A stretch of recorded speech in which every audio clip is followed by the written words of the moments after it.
ए बुढ़िया, तुझे शर्म नहीं आए अपने ही घर में चोरी करते हुए? तूने किसकी इजाजत से यह हलवा बनाया है? इन दोनों की चटोरी जीभ का तो मैं अभी निकालती हूँ। कहते हुई बड़ी बहू शिखा गुस्से में लाल पीली होती हुई अपनी सास के मुंह में 2 थप्पड़ जड़ दिए, जिससे मालती जी के मुंह का हलवा भर भरा कर कुछ उनके कपड़े पर तो कुछ जमीन पर गिर गया। बहू का ऐसा रौद्र रूप देखकर विश्वनाथ जी अवाक हो गए। वह एकटक बहू को देखते ही रह गए। उनके मुंह से एक शब्द भी नहीं निकल पाया। वहीं उसने विश्वनाथ जी के हाथ में रखे हलवे के गर्मागरम कटोरे को ऐसे ठोकर मारी कि कटोरे में रखा गर्मागरम कुछ हलवा उनके कपड़े पर गिरा और कुछ हलवा दूर जाकर गिरा। उसी समय शिखा का पिता भी अपनी बेटी से मिलने उसके घर आए हुए थे, लेकिन शिखा को पता नहीं था कि उसके पिता उसके घर आए हुए हैं। उसने अपनी सारी भड़ास अपने सास ससुर पर निकाल दी। दोनों बुजुर्ग दंपति अपनी बहू के इस तरह के कारनामे को असहाय की दृष्टि से देख रहे थे, लेकिन वह दोनों अपने आप को इतना लाचार और बेबस महसूस कर रहे थे कि कुछ समय के लिए तो ऐसे हो गए जैसे काटो तो खून नहीं। दरअसल विश्वनाथ जी अपनी शादी की सालगिरह को कभी भी नहीं भूलते थे, क्योंकि उनका मानना था कि जब से मालती जी उनके जीवन में आए हैं तभी से उनके अच्छे दिन की शुरुआत हुई है। जबकि शादी के पहले उन्होंने बहुत कष्ट झेले थे, लेकिन शादी के बाद एक सुख उनके जीवन में आते रहे। इसलिए उस दिन भी विश्वनाथ जी सुबह उठते हैं और सबसे पहले अपनी पत्नी मालती जी को जगाते हैं और कहते हैं, अरे भाग्यवान, सबसे पहले तो आपको हमारी शादी की सालगिरह की ढेर सारी शुभकामनाएं। मालती जी बोलती हैं, आपको भी जी। आप जल्दी से उठो और चलो हलवा बना लो, आज तुमने उठने में बहुत देर कर दी। मालती जी बोली, नहीं जी, ऐसी कोई बात नहीं है, आज आग जरा ज्यादा लग गई बस। और उठकर काम में लग जाती हैं।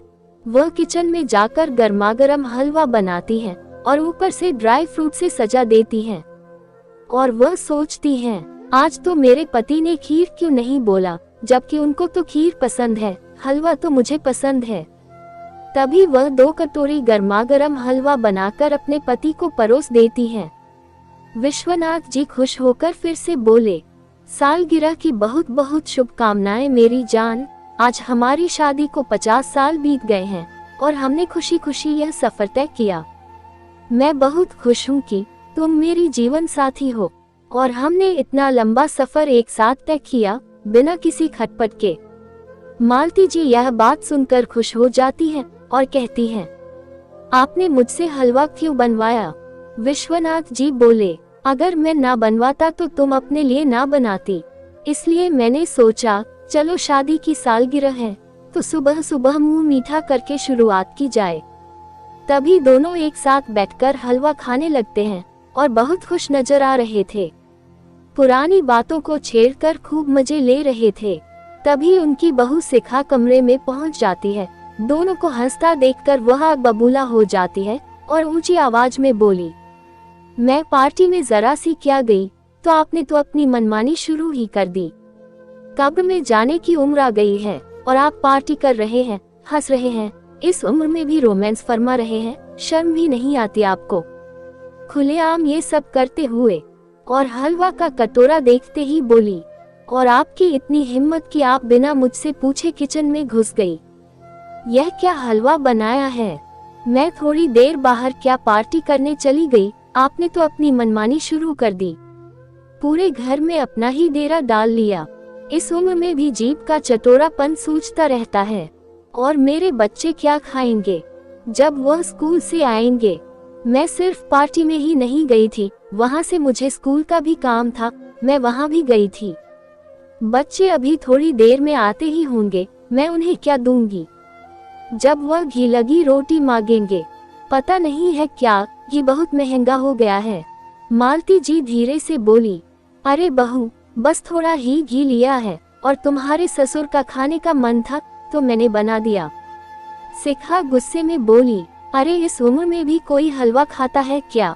और ऊपर से ड्राई फ्रूट भी डाल दिए।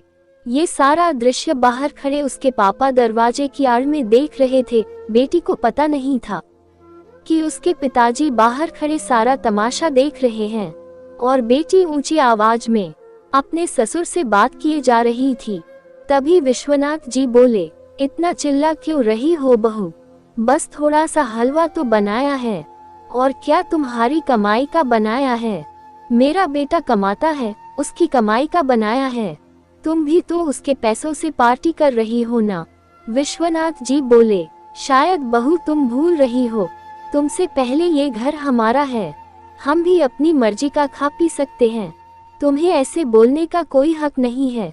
तभी बहू गुस्से में आकर तपाक से बोली, पिताजी, अब ये घर आपका नहीं है, यह मेरे पति का है और उनके बाद मेरा है। अगर इस घर में रहना है तो मेरे हिसाब से रहना होगा, नहीं तो दरवाजा खुला है, आप जा सकते हैं।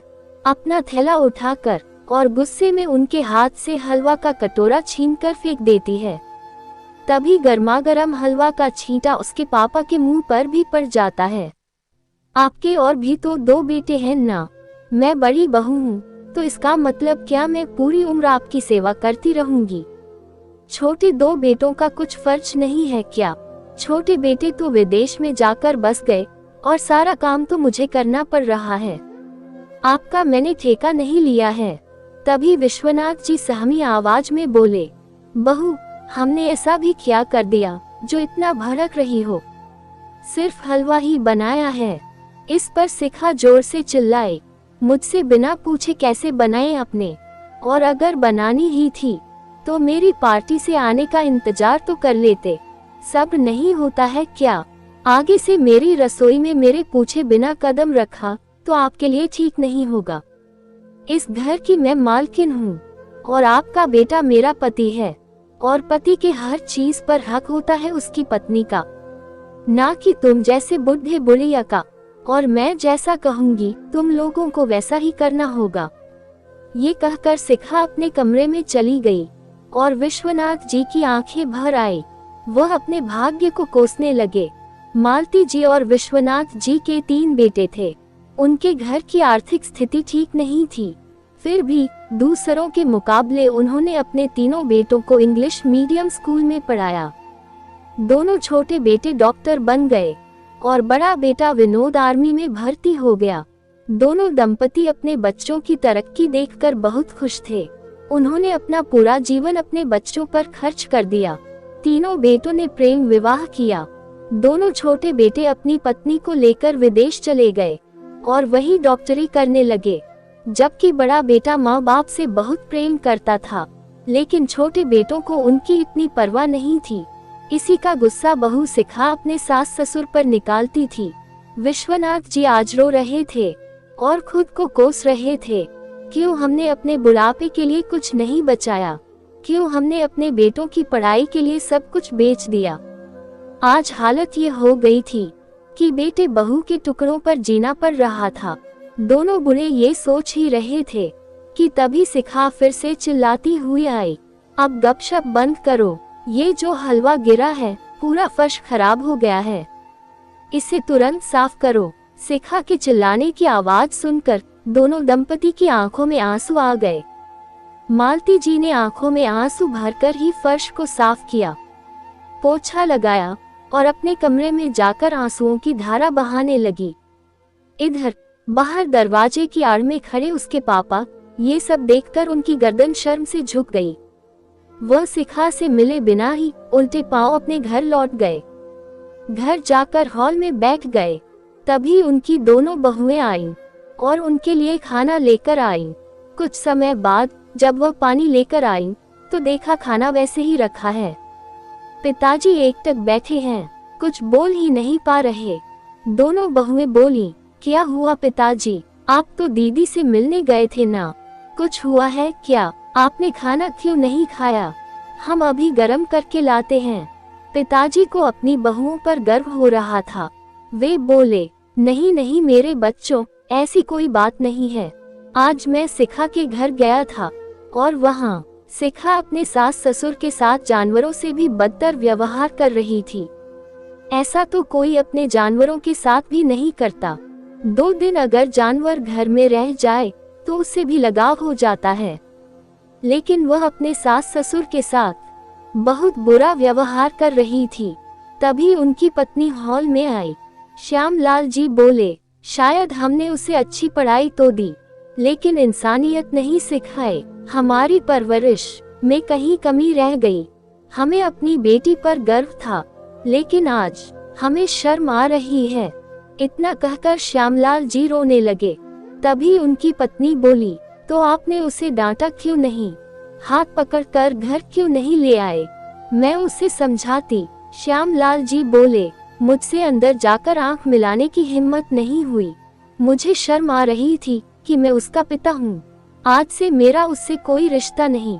मेरे घर के दरवाजे उसके लिए बंद। तभी श्यामलाल जी की पत्नी बोली, नहीं नहीं, ऐसा मत बोलिए। हम उसके माँ बाप हैं, हम बड़े हैं, हमें उसे सही रास्ता दिखाना होगा। ये हमारा फर्ज है, न कि उसे अंधेरे में धकेल देना। उसे एक मौका तो दीजिए। बहू ने भी कहा, पिताजी, माँ जी सही कह रही हैं। 2 दिन बाद रक्षाबंधन है, दीदी आएंगी, तब हम उन्हें जरूर समझाएंगे। आप ये सब हम पर छोड़ दीजिए। श्यामलाल जी बोले, ललिता, आज मैं बहुत असहाय महसूस कर रहा हूँ।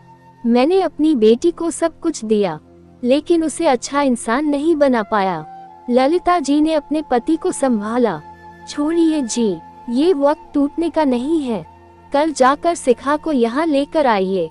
पत्नी की बातें सुनकर श्यामलाल जी को थोड़ी राहत मिली। अगले दिन वह शिखा के ससुराल गए। विश्वनाथ जी और मालती जी को प्रणाम किया, उनका हालचाल पूछा और बोले, अगर आपकी अनुमति हो तो मैं शिखा को रक्षाबंधन पर घर ले जाना चाहता हूँ। बेटियों के बिना त्योहार अधूरा होता है। तभी शिखा आई और अपने सास ससुर को घूरने लगी और बोली, अपने घर जाने के लिए कैसी अनुमति? घर पहुँचते ही शिखा खुश हो गई। अपनी भाभियों से मिली और बोली, माँ कहाँ है? पापा बोले, ऊपर कमरे में होगी। शिखा अपनी माँ को ढूंढने लगी। तभी उसे खांसने की आवाज आई। वह एक अंधेरे कमरे में गई और जो देखा, उसके पैरों तले जमीन खिसक गई। वहां जाकर उसने देखा, उसकी माँ उस कचरे वाले कमरे में बंद थी। शिखा गुस्से में बोली, भाभी, यह क्या तरीका है? माँ को कचरे वाले कमरे में क्यों बंद किया है?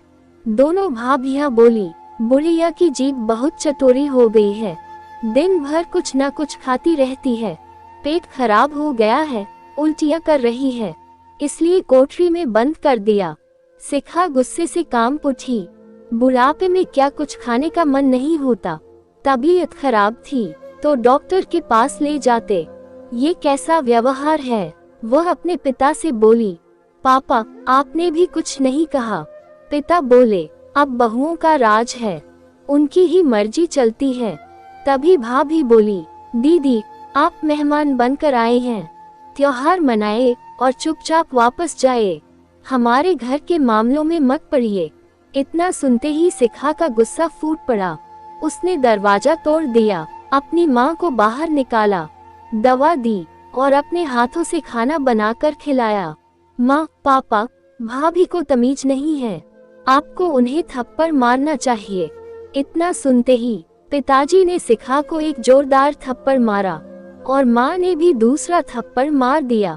शिखा हैरान रह गई, मुझसे गलती नहीं हुई, भाभी से हो गई है, फिर मुझे क्यों मारा? पिता बोले, जिस दिन तुमने अपनी सास को हलवे के लिए इतना अपमानित किया था, मैं सब देख रहा था, दरवाजे के बाहर खड़ा था। तुम अपने सास ससुर के साथ जानवरों जैसा व्यवहार कर रही थी। तुम उन्हें तिल तिल मार रही थी, उन पर हुक्म चला रही थी। अरे, उन्होंने अपना बेटा तुम्हें दिया है और तुम उनका ये हाल कर रही हो। आज जो तुमने किया वही आज तुमने देखा। अब समझ आया। शिखा रोने लगी, मुझसे गलती हो गई पापा, अब मैं अपने सास ससुर के साथ अच्छा व्यवहार करूंगी। वह तुरंत ससुराल वापस गई और जो देखा, विश्वनाथ जी और मालती जी अपना सामान पैक कर रहे थे। पिताजी, मम्मी जी, आप कहाँ जा रहे हैं? विश्वनाथ जी बोले, जहाँ बुढ़ापे में सहारा मिल जाए वहीं चले जाएंगे, तुम्हें तंग नहीं करेंगे। शिखा उनके पैरों में गिर गई। मुझे माफ कर दीजिए, मुझे छोड़कर मत जाए, मैं बदल जाऊंगी। दोनों ने उसे माफ कर दिया। शिखा किचन में गई और गर्मा गर्म हलवा बनाया। प्यार से अपने सास ससुर को खिलाया। विश्वनाथ जी की आंखों में आंसू आ गए। मालती जी ने उसे आशीर्वाद दिया। तभी शिखा के पिताजी भी आए। उन्होंने अपनी बेटी को आशीर्वाद दिया और बोले, आज मुझे अपनी बेटी पर गर्व है। जब ये सब विनोद को पता चला तो वह भी बहुत खुश हुआ। उसने अपने ससुराल वालों को धन्यवाद दिया। अगर हर माँ बाप श्यामलाल जी जैसे हो जाएं, तो कोई भी घर नहीं टूटेगा। माँ बाप का सम्मान करना हमारा फर्ज है। उन्हें कभी भी बोझ मत समझो। धन्यवाद दोस्तों। अगर कहानी पसंद आए हो तो लाइक करें, कमेंट करें और सब्सक्राइब जरूर करें।